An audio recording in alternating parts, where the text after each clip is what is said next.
Hello বন্ধুরা, সবাই কেমন আছো? আশা করি সবাই ভালো আছো। আজকে আমরা ছড়া ছবিতে স্বরবর্ণ পরিচয় শিখব। অ, অলি ঘুরে ফুলে ফুলে।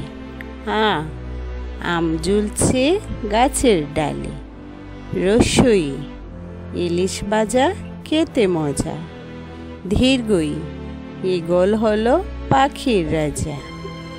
রস্য, উটকে মরুর জাহাজ বলি।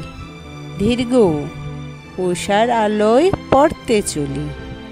রি, ঋণ করা ভালো নয়। এ, একতারাতে সুর হয়।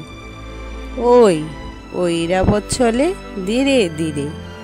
ও, ওজন করো সঠিক করে। ও, ঔষধ খেলে অসুখ সারে। ওষুধ খাও নিয়ম করে। ধন্যবাদ সবাইকে।